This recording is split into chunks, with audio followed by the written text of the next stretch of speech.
we are so happy to have a true gentleman and a scholar in the most accurate sense with us here today, Raj Sisodia. But before we get there, I just want to give those on the call a quick snapshot as to what we do. And what is conscious capitalism? It's a movement that was founded in the belief that the market is good because it creates value for everybody. It's ethical, it's noble, and it can be heroic. But lately, we've seen a lot of opportunity to improve the heroic nature of the business community. The evolution of conscious capitalism, really, we believe in these four tenets, that it's, you got to make profit, but you got to have a bigger picture, a higher purpose. You got to have a healthy culture and a great place to work. You've got to be a leadership style that's not so much top down, but bottom up, and that you really believe that a multi-stakeholder perspective in the community is the way to go.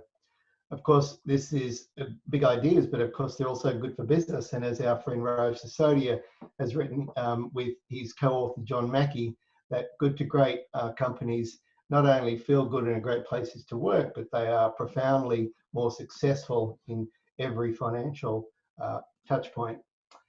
The global movement with conscious capitalism, we have more than 50 chapters now globally.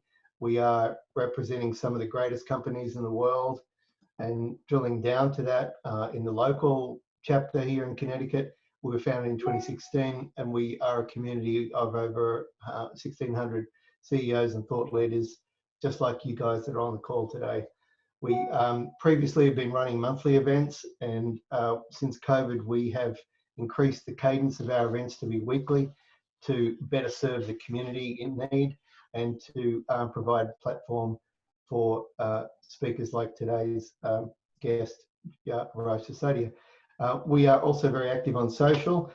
We have a very popular podcast series called The Curious Capitalist, and we're also looking for organizations with a campaign that we launched, Who Do You Know? And my contact details are there below. So without any further ado, I'd just like to introduce Raj.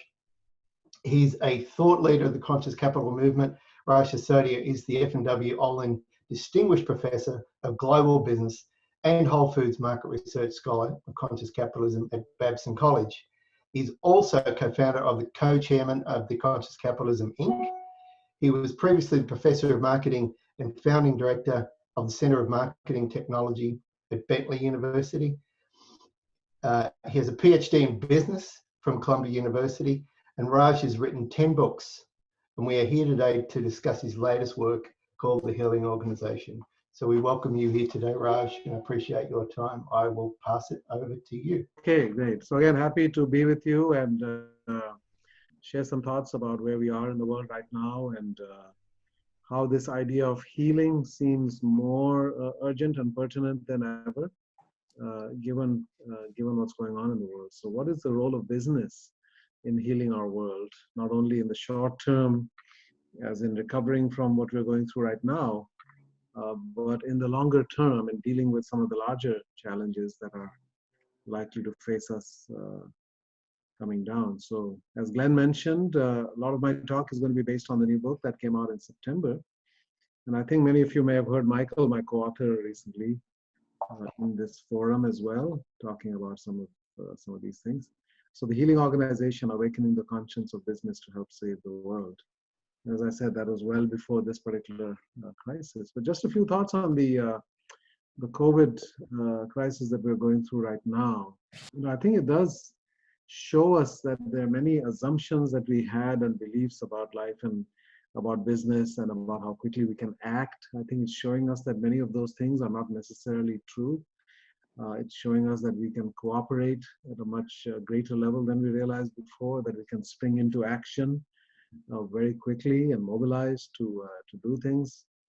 And it's also showing us how important it is for businesses to show up in these kinds of times and take care of the people first. And I think we're seeing a lot of businesses step up to that. We actually had a piece in Harvard Business Review yesterday, hbr.org, that talks about some of these things. I wrote that with Paul Polman, of the former CEO of Unilever, and Kip Tindall, who's the founder of the Container Store and co-chair of Conscious Capitalism with me, which I can actually put in the chat box at some point. But I think what this is reminding us here in this time is that, fundamentally we are here in this life and on this planet to take care of each other. That's part of our journey here as human beings. And a business is a way that we can do that at scale. We can take care of each other at scale. If, in our normal lives, we can only care for a certain number of people. But if we start a business, and if that can grow to whatever scale, we can take care of many times more. But by the same token, if we don't run that business in the right way, and if we don't think about that business in the right way, we can also hurt a lot of people with that business. We can actually become a source of suffering and stress for a lot of people. So it's an amplifier in many ways of our own energy, and what's healed or not healed within us, that will then show up in the world through the business. Now, if I think about the times that we're living in, and this again was even before the current crisis, but I think it's still relevant, I'm reminded of Dickens in A Tale of Two Cities, where he said it was the best of times and it was the worst of times. If you really zoom out from the last few months, look at our point in history where we are today. I mean, this is the best time to be born a human being by most objective measures. Our life expectancy, our per capita income, our education levels, our health levels, our ability to have lives of meaning and purpose, the level of freedom that we enjoy across the world on average. I mean, most of those are at peak levels compared to historic norms.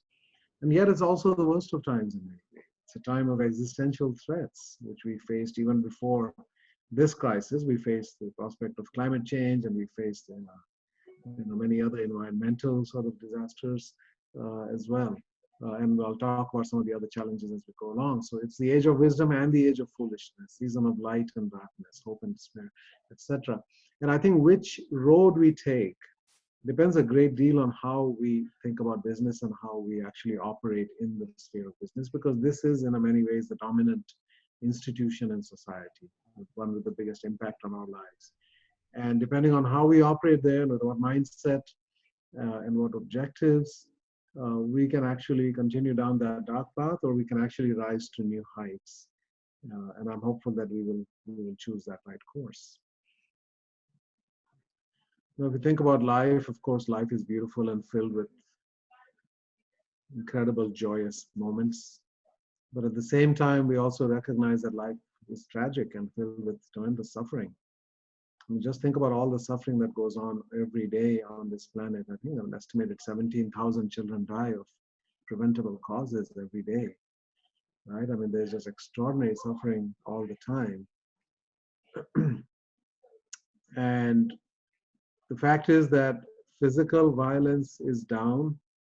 The number of people impacted by murderers, in wars, by terrorists, etc., all of that is actually much, much lower than historic averages, as Steven Pinker wrote about in his book, The Better Angels of Our Nature. So we have higher prosperity and less physical violence, and that's wonderful. But at the same time, psychic suffering has been on the rise. Anxiety, depression, drug addictions, and suicides have all actually been increasing quite rapidly, especially in the US. In the US, some of these indicators are rapidly rising. And again, all of this is before the current crisis. And then planetary suffering is on the rise. If you look, as I said, at the ways in which we are at the brink of ecological disaster, it's really quite significant. And what role have we played as human beings? I was struck a few days ago when I read somewhere that bees are far more important to this planet than we are. Bees actually perpetuate life and enable life to flourish. And actually, what we do is in many ways the opposite of that. That we are the only species that's systematically destroying our own habitat, this planet, the ecosystem, and we're decimating other species. And we're doing all of that in the sake of economic growth and prosperity, and I would say also self-indulgence, sort of a mindless consumption without regard to the impact that we have. So if you just think about the last 100 years, which has been sort of the steepest rise in terms of spread of capitalism, prosperity, improvements in per capita income and in life expectancy, But at the same time that we did all that, 80% of our natural forests were removed. Some of them we replanted, but it's still not the same. 30% of the arable land was unusable because of desertification, deforestation as well. Mammals, 90% down in the last 100 years. Large fish are down 95%. And then if you look at within capitalism, this institution of factory farming, the numbers are rather stunning. 75 billion animals and 100 billion fish are killed annually after living tortured lives on factory farms, in addition to another 1 trillion wild fish. Human beings kill 100 million sharks every year, and that's just one species. And if you think about all these animals, about 99% of these animals, factory farms are basically living tortured lives. They're caged and of course, lots of hormones and antibiotics and whatnot. And all of that shows up in our bodies as well. But even more than that, I believe all of that suffering that we're causing, mind-boggling levels of suffering, I think there's some karmic accounting of that somewhere. We are putting a lot of suffering into the world to satisfy our own appetites and short-term desires. Half of all species that are alive today are likely to disappear. We're living through the 5th mass extinction in the history of this planet, and the first one that's really largely caused or significantly caused by human activity. And by the way, these species include some that are vital to survival. There's an insecto, I think they're calling it an insectopolis or something like that. Insects are disappearing at a pretty rapid rate right now. We've heard about the bees and colony collapse disorder, all of the things that are happening. Life is a very delicate and complex interconnected web, and we are ripping out pieces of that, and we're heedless of the consequences. So it seems. We also see that the toxic burdens on human beings is rising of the way that we've been living. During the Reagan administration, the President's Commission on Cancer estimated about 25% of Americans would get cancer in their lifetime. And that same commission under the Obama administration reported something like 44% of Americans would get cancer. That includes 50% of men, right? And so this is a disease that 100 years ago was pretty rare, and today it's afflicting or will afflict about almost half of us. And the rise of obesity and diabetes and many other conditions as well. And by the way, some of these pandemics are also due to some of the activities. For example, factory farming is really conducive to the spread of diseases from animals to humans. And then pollution. Pollution kills 9 million people every year. Now, most of this is the outcome of our business activities. And that's 15 times more than the wars and all of that put together, right? And yet we're still allowing businesses to do that. I have, in India, the 2 villages that my father and mother came from, both of those are pretty decimated by pollution and by the environment.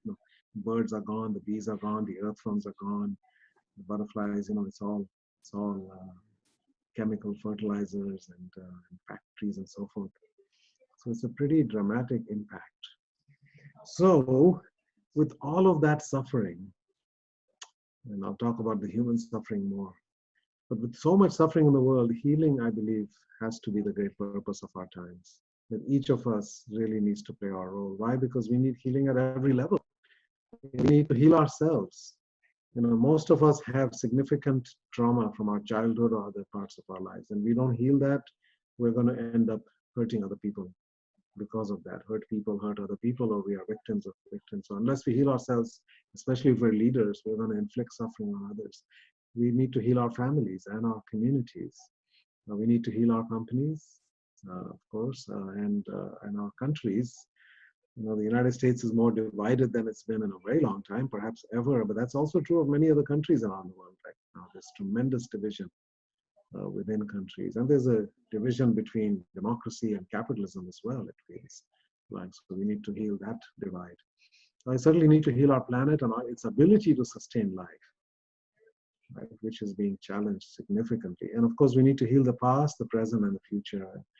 It's interesting that in the present moment is when we have the opportunity to actually do things that will heal the past. And if we don't do that, we actually cannot heal in the present or the future.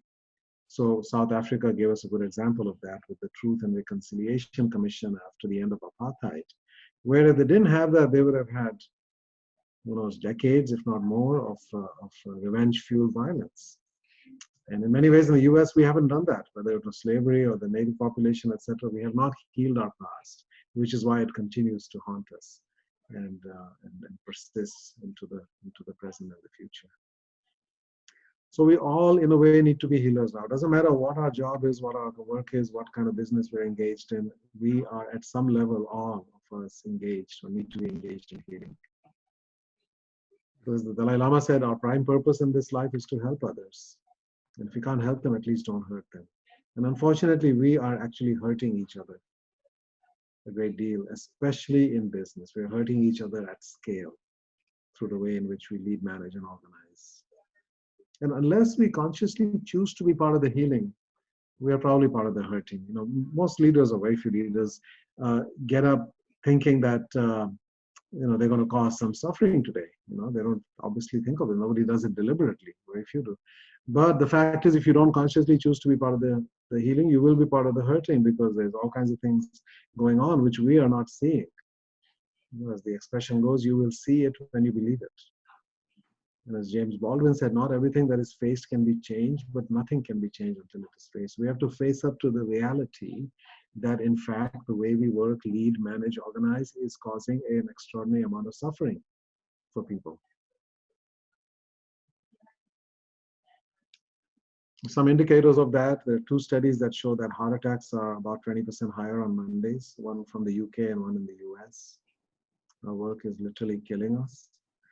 Jeffrey Pfeffer's book, Dying for a Paycheck, documented that as well. A conservative estimate of 120,000 additional deaths a year in the United States due to the way we work. It's about stress connected to work. It's not the work itself that's killing us, it's the way we lead, manage, and organize. In China, they had to invent a new word called gualasi to define or to represent the idea of people dying just simply because of overwork, not because of any underlying disease. Estimated 600,000 Chinese are dying every year from that. Japan has a similar word that they've invented for the same thing. This is the human cost of doing business. Nowhere do you see on an income statement, or a balance sheet anywhere the human costs, the lives that are lost, the lives that are shortened, the damage that is done to families, stressed from burnout at work.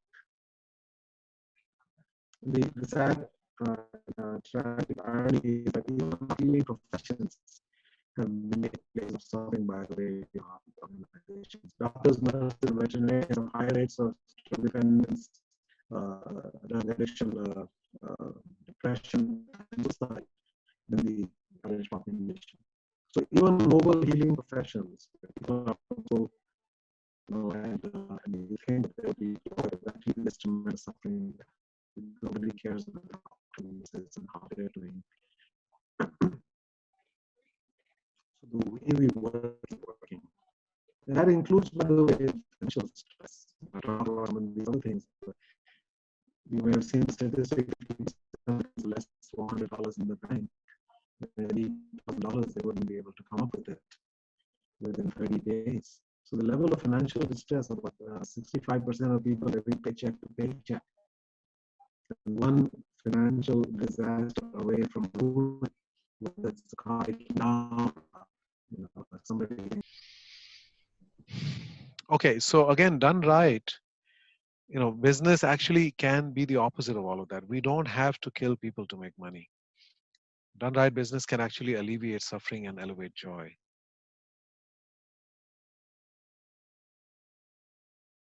So this is not about healing businesses. So this is not about saying more of our businesses need to be like yoga studios and massage parlors or whatever we think of as healing. This is about business itself as a healing activity. That fundamentally business is about us meeting each other's needs. It's about us taking care of each other.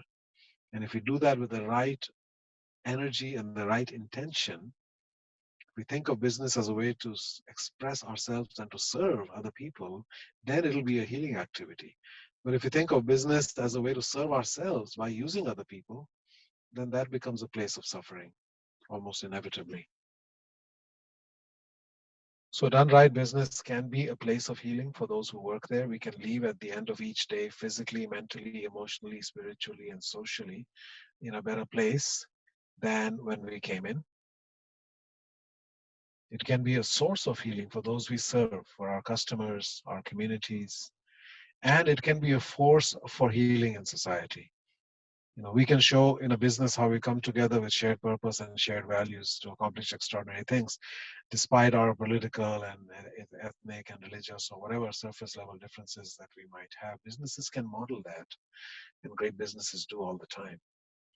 So what I'd like to share now is a few stories from the book. Uh, the first part of the book is about how have we come to this place of having caused so much suffering with business. Where did we go wrong? Second part is about 25 stories of companies that are actually places of healing in a variety of different ways. And the third part is then how do you become a healing organization and a healing leader? So I'd like to start with this story, which I think is the most universal of them because it's a situation that exists in almost every company. That it just about all businesses have a kind of a caste system, if you will, like in India, and I'm going to talk about that a little bit later as well. That there are two classes of people. There are the salaried, professional, college-educated people with benefits and career development plans and all kinds of ways in which the company thinks about them. And then we have the majority of people, sometimes 80, 90% of the employees, who are hourly paid, who are actually doing the work, the so-called frontline work of the organization.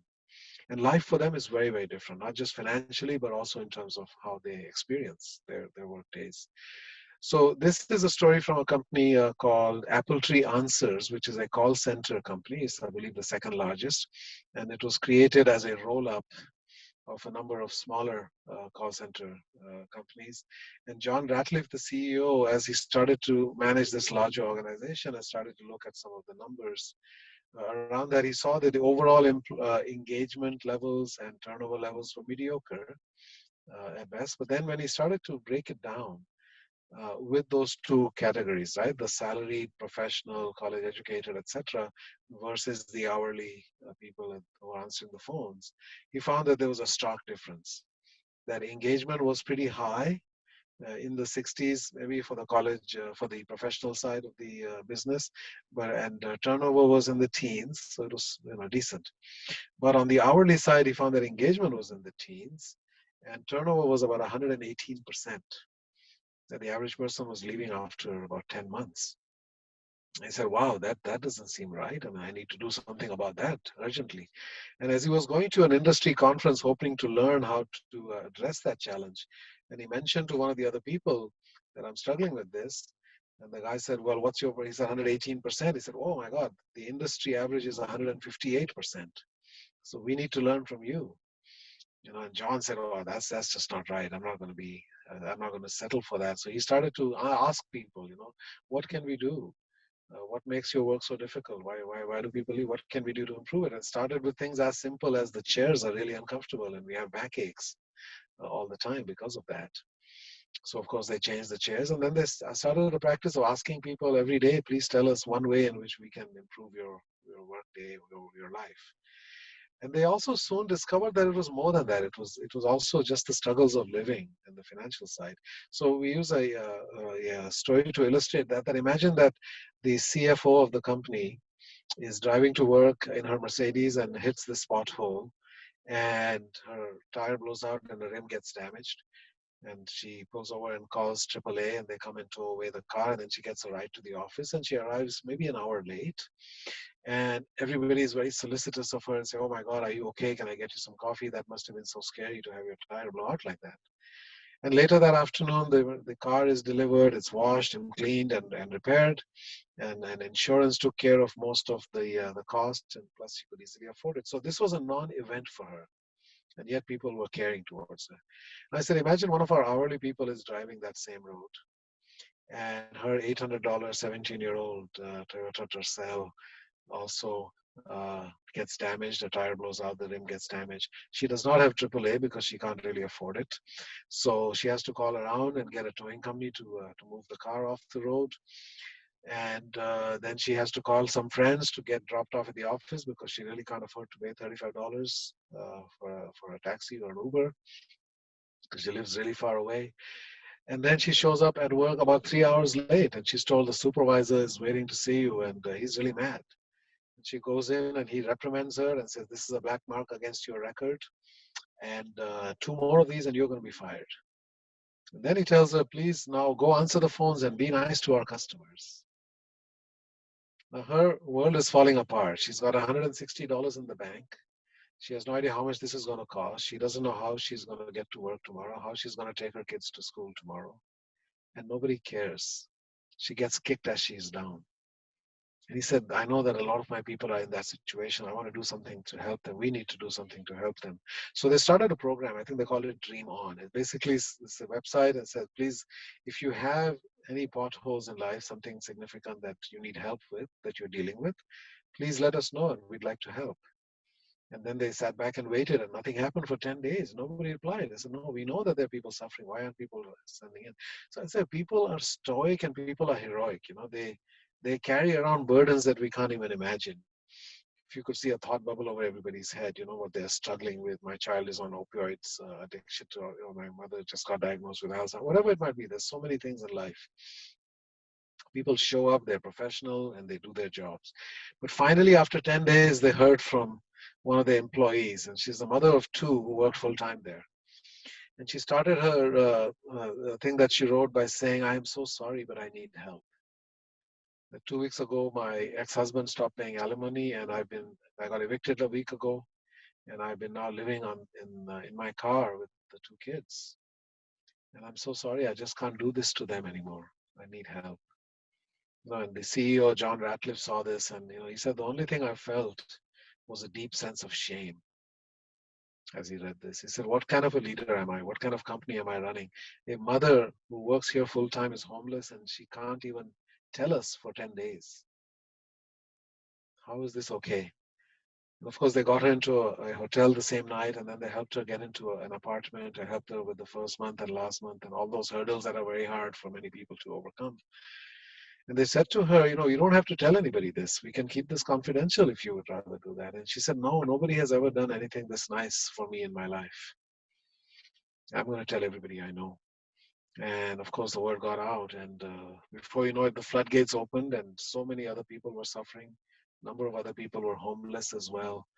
And they started to help them one by one. And you fast forward another year, 18 months, the turnover of this company that was 118% for hourly workers is down to something like 16% because it became a place of caring and healing for people. That's the kind of impact. Therefore, you can imagine the business impact. I mean, they obviously spent money to do all this, but just think about the business impact of going from 118 to 16%, just the cost of recruiting and the productivity of your people, and the fact that they now feel cared for. I mean, how much better is that going to be? So again, all of these things end up being good for the business, but that's not why you do it. You do it because it's the right human thing to do. You do the right things for the right reasons. Another story I'd like to share comes from India, and we call it serving and uplifting the innocent. Now, this is a leader, N.K. Chaudhary, who is known now as the Gandhi of the carpet industry. He looked at the carpet industry in India, which is hand-woven carpets, where typically they're made by women, and they're women from the weaver caste. So again, there's a caste system in India. There are 4 castes, and the weavers are in the bottom caste, and many of the people in the bottom caste are considered untouchable because they're doing menial work, in some cases work with leather and waste and so forth. And they're just looked down by the rest of society. So imagine if you're born a girl into an untouchable family. That's the lowest of the low. That's like the worst outcome you can imagine, in this life, right? Because the boys are fed first, and the boys are educated, if at all, first. The girls are an afterthought, and they have to start looking after their siblings and help cook and clean at an early age, and then they're put to work weaving carpets, and soon they're married in their mid-teens into another weaver family where they are now expected to, of course, be a wife and be abused by their mothers-in-laws and by their husbands, who often are alcoholic and so forth, and they have to cook and clean and have children, and they have to earn an income. and they get abused by the contractors who bring them these contracts to make carpets, who offer them a certain amount of money to produce a carpet and then don't pay them or pay them much less, or also abuse them in other ways. So their life is pretty hellish. And he looked at that, he said, these are the innocent people. They have never asked for anything from anybody. All they do is serve other people. I want to serve them. I want to make their life better. And so he started Jaipur Rugs and started treating these women with respect and dignity and educating them. So this is a woman named Shanti on the right who I interviewed when I went there. And her story was similar to what I just described. And her life was pretty hellish, and her family was close to starvation at times, and she would have to sell what little jewelry she had sometimes, and she got ripped off by contractors all the time. And then she was discovered by Jaipur Rugs. And fast forward to now, she has 5 children. The oldest has graduated college, the second one is in college, the third one is in 11th grade, one in 10th, and then a son in the 7th grade. So there are 5 children now who will graduate from college coming from this illiterate woman. And she herself has been educated by their foundation so that she can now read and write and do basic math. And now she actually runs about 20 different looms, and she's hired women to work for her. And her whole life is completely turned around, and the impact on her children and their children is dramatic. It's a multi-generational impact of healing because of this. And I asked her, how do you feel about Mr. Chaudhary? What impact has he had? And she just was in tears. She said, I don't even have words to describe. She said, he's much more to me than my mother and my father. To me, he is God, because he has given me life. I didn't have a life before this, and now I have a life. So that's the impact. And 40,000 of these women now work for Jaipur Rugs. And now they've also started putting these barcodes on the back of the carpets that they make, telling the stories of women like Shanti and her family, and what this work and this company has enabled for them to happen. And if you click on that, you get a video of the family, and they say, we're not selling you a carpet, we're actually sending you a family's blessings. That's what you're receiving when you buy this carpet. So he said, we are healing our customers as well, because we're showing them that by the power of how they buy and what they buy, they can actually impact lives in a dramatic way. And that makes it not just a meaningless purchase. That carpet is now infused with meaning. There are many other examples in the book. Every industry has certain norms and ways of operating, and we don't even question those usually. Like in consulting, one is that most consultants are away Monday to Friday at the client site. And as a result, they barely see their kids when they're growing up. And JBN Consulting was started in Atlanta by 3 Accenture consultants who, as they became partners and started to also get married and have children, they started to see the reality around them, that all these other consultants were calling home in the evening and saying goodnight to their kids and reading them lullabies, and often feeling really emotionally torn by that. So they said, wow, that's too high a price to pay, to miss the childhood of your own children. That's irreplaceable, and that's priceless. And yet nobody questioned that, because that's the way consulting is. If you want to be a consultant, that's the price you pay. But they said, that's too high a price. We love consulting, but we refuse to pay that price. So they started a consulting company that's a local consulting company in Atlanta. So all our clients will be local, so you don't never have to travel for work. And if we get a lot of business in another city like Dallas, we'll open an office there. They open one in Chicago, they open one in Charlotte, etc. Right? So they now have identified the children of the employees as stakeholders in the company. So the well-being of those children matters as much as the well-being of any other stakeholders. And this is something that any company can and should adopt. Another category here is what we call confronting social sadness. One of the things in our country is sort of the shadow sides, the dark sides, is the criminal justice system, which has caught so many people, in a way, entrapped so many people, that 70 million Americans today have a criminal record of some kind, the same number that have a college degree, and often for very minor drug possession kinds of charges, where they were given long prison sentences for non-violent types of offenses. And they've served their time, and they come out and they still have that record. And when they apply for a job and they have to fill out that form, and there's a box you have to check if you've ever been convicted, etc., and they check that, and their doors are slammed in their face. So there's a company called Greyston Bakery that was started in Yonkers, New York, by Bernie Glassman, who's a Zen master. And he said, we don't hire people to bake brownies, we bake brownies to hire people. He said, there are so many people in our country that don't even get a first chance. Forget about a second chance. They're born into terrible circumstances. often in ghettos, they're surrounded by drugs and violence, there are terrible schools, and there's very few prospects for them, and they get caught up in this system as a matter of survival, and they end up in jail, and that's the end of the rest of their life. So he said, I want to give people a first chance. And that's what they do. They practice what they call open hiring. And there's no background checks and no interviews. If you need a job, you put your name on a list, and they hire the next name on the list. And then they train people for 9 months, and then they give them a job. This is Dion Drew, who started that way. He had been in prison 3 times. He said, every time I couldn't get a job. Finally, this time I found Greyston Bakery. And, now he had tears in his eyes as he's telling us. He said, I've got a daughter and I've got an apartment. And if it were not for Greyston, I would be dead or back in jail. So again, a for-profit business. Everything I'm talking about here are for-profit businesses that are doing this.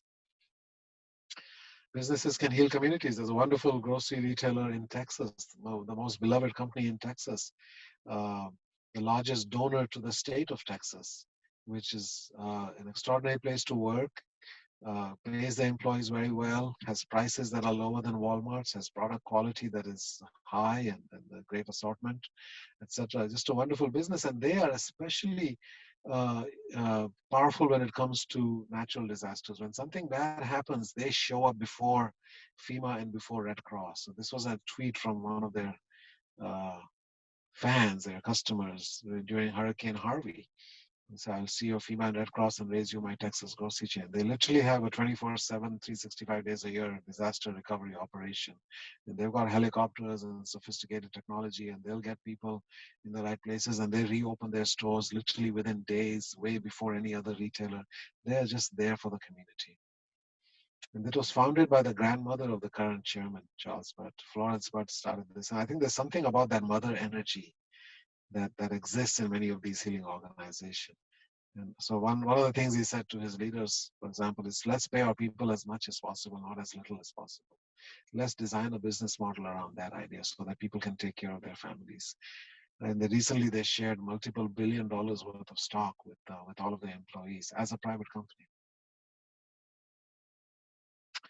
Now, whether you're a healing organization or a hurting organization, it really starts with the leader. Leaders set the tone. If you're not healed within, you will inflict suffering on others. And that's one of the big lessons that I learned personally as well, that in the process of writing this book, I was given advice by 4 different women, friends who I respect, who told me, you need to take some time off and work on yourself and go inward and learn what needs to be healed before you can really write a book about healing. You really have no right to write about healing until you go through that for yourself.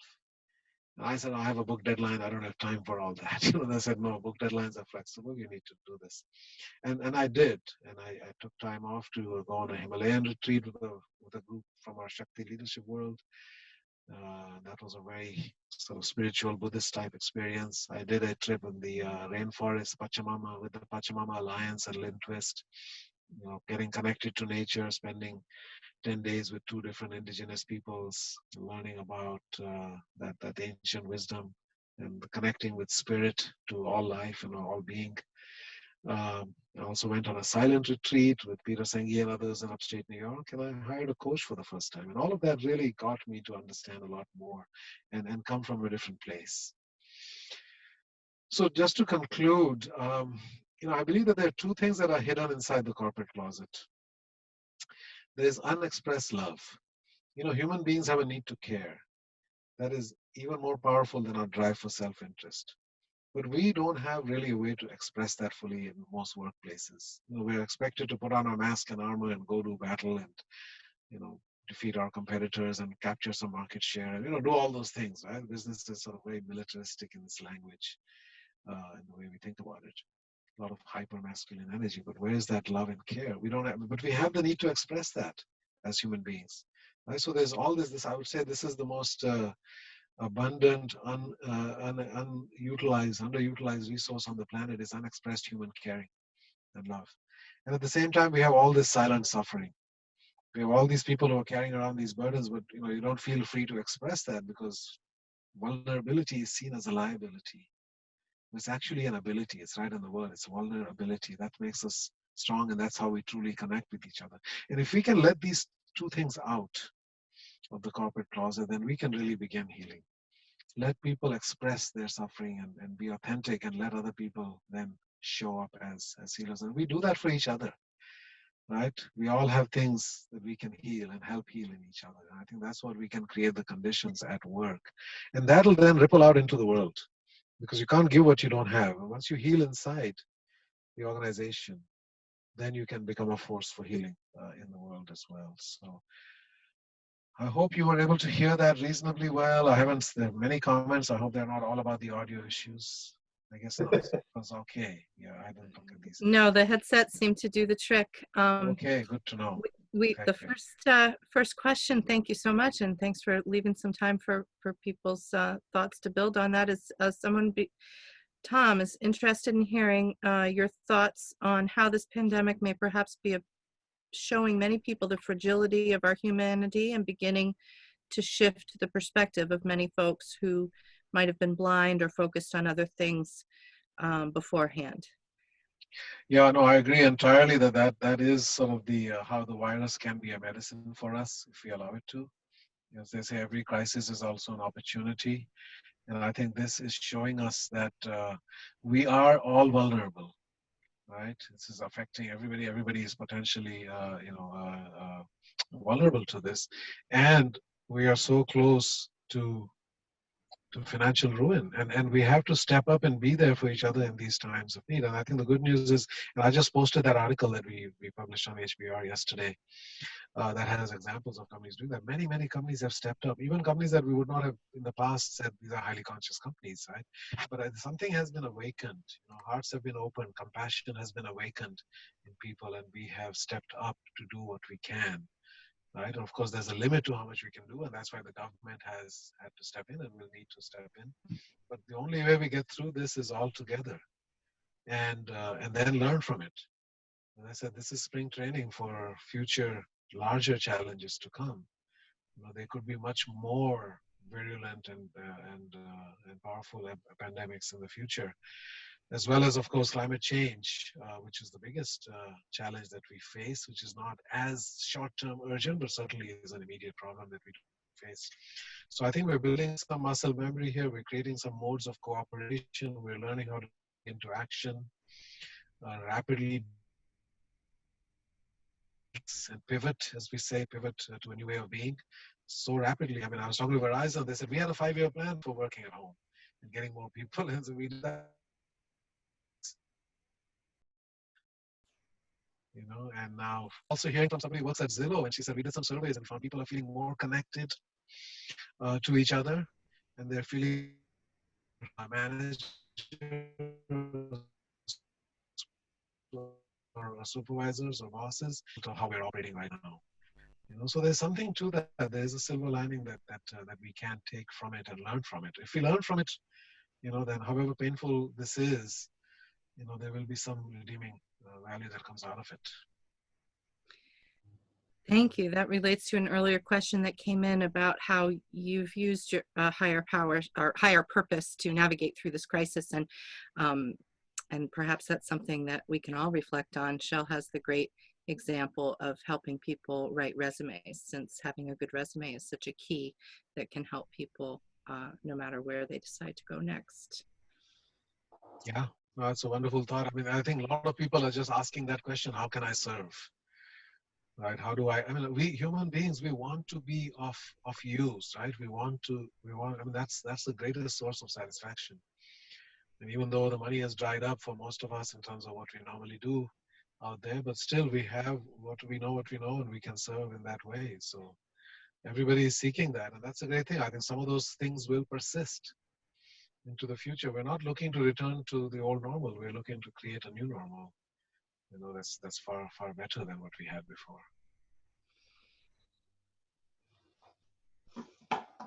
Another sort of general question is, what do you continue to struggle with, and what information or resources or tools would help ease that struggle?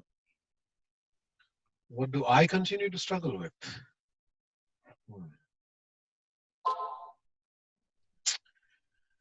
I don't know. Maybe somebody else has some thoughts along those lines. I mean, I feel really fortunate The kind of work that I do, mostly is writing and speaking like this. So this can be done in this medium, and teaching as well. So well, we could direct that question outward as a town hall thing that around that, and the earlier one about higher purpose and how that's helping people navigate. Yeah, that would be great. Just a few minutes left. Let's turn it inside out. And you could raise your hand if you want to talk about either of those, what you continue to struggle with, and what would help ease that struggle, or how your higher purpose is helping you navigate. Does that sound like a plan, Glenn? Do you want to take it next? I'll take it. I mean, personally, I feel very grateful and a deep gratitude for the people that I work with, the kind of work that we do, and the effect that we've been able to continue. But also at the same time, I feel a sense of pain for those that are feeling substantially affected.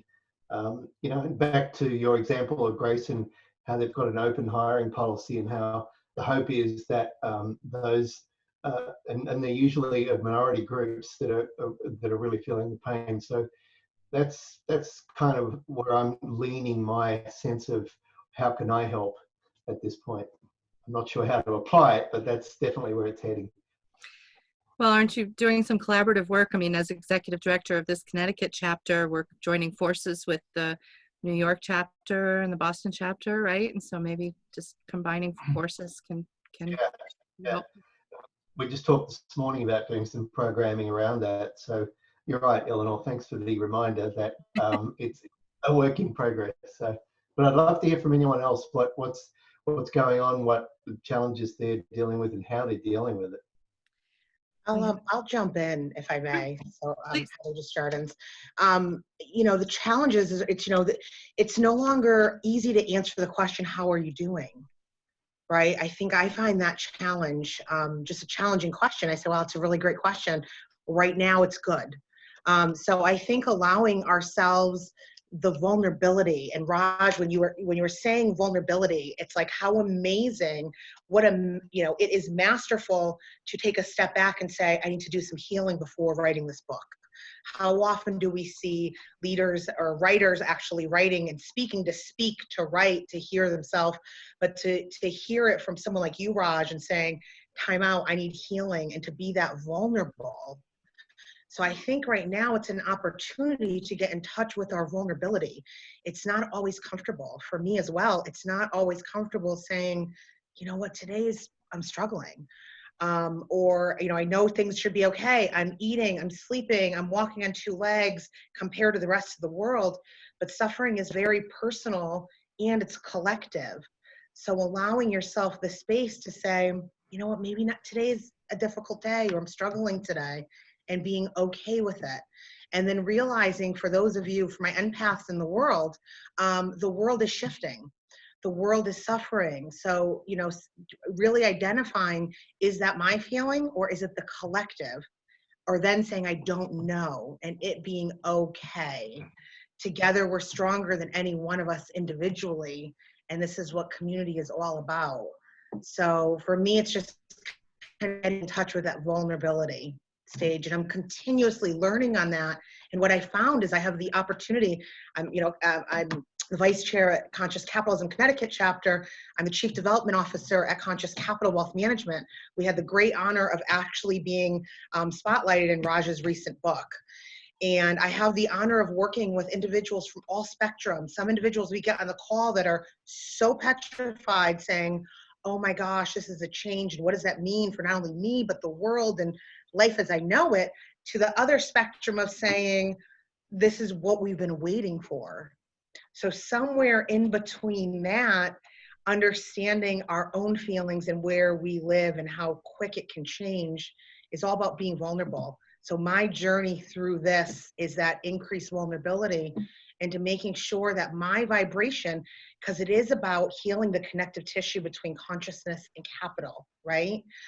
How do we change, the economic structure, the economic system without consciousness? Good luck. We're going to find ourselves in the same spot of where we are, right? So it's about kind of that journey with healing. It goes back to the book, Raj, right? It's all about healing. And first to healing, you have to recognize, and then you have to be vulnerable to say, it's not working, or I need work, and go do that work, because together, if we keep and maintain our vibration at a high level, we're going to bring that out into the world. If our vibration, our conscious vibration, isn't so high, we create discourse in the world and not so good music. So just for me personally, it's all about being vulnerable and being okay with being vulnerable. So Raj, thank you, because that has been screaming in my head since you said that. So thank you for having the courage and bring that into the world. So important. Thank you, Heather. Thank you. And Micheal, you had a really nice comment building on Heather's point about vulnerability, about how this pandemic atmosphere is affecting the consulting business, and you have your hand raised, so go right ahead. Yeah, this is not about the comment I made, but about the opportunities here that Eleanor just hinted at. I'm particularly hearing from a lot of people who are climate activists that all of the things that people have been hearing for 20, 30, 40 years, oh, this is impossible, we can't change it, poof, they changed. So the movement there seems to be to try to remind the rest of the world that all of these pivots we've made for COVID are kind of like the pivots that we know we need to do for climate, and yes, we can. I actually, when I do my talk that I first did as a TEDx, it's called Impossible is a Dare. And it's based on a quote by Muhammad Ali that if you will give me 10 seconds to grab my book, I will read, because I think it's very inspirational to me and probably to others. It's only like 5 lines. Here we go. Impossible is just a big word thrown around by small men who find it easier to live in the world they've been given than to explore the power they have to change it. Impossible is not a fact, it's an opinion. Impossible is not a declaration, it's a dare. Impossible is potential, impossible is temporary, impossible is nothing. Well said. Thank you. Wow. Well, that's a great great conclusion, I think, as we come up at the top of the hour. Do you have any announcements for upcoming events, Glenn? We are still crafting next week's event, so stay tuned and keep an eye on your inbox for that one. I would love to thank everybody that joined us today, and particularly Raj for what was beginning to be a fairly bleak introduction, but I love that the turnaround and the way you gave us some examples of what some really powerful companies and thoughtful organizations are doing to heal the world. And it's definitely the kind of behavior that we want to spotlight and promote and share. And I love the way that you're able to do that with us today. So grateful for you and your time and your generosity and your big ideas. So yeah, thank you. And I'd just like to conclude with the last thought, which is that there's a framing of me, we, world, right? So you have to start with heal me, serve we, change the world. And if you don't start with healing me, you can't really do those things. And the more bigger impact we want to have up here, the more deeper we have to go down there. Bigger a foundation you have to create of deeper and deeper healing in order to have a bigger and bigger impact out in the world.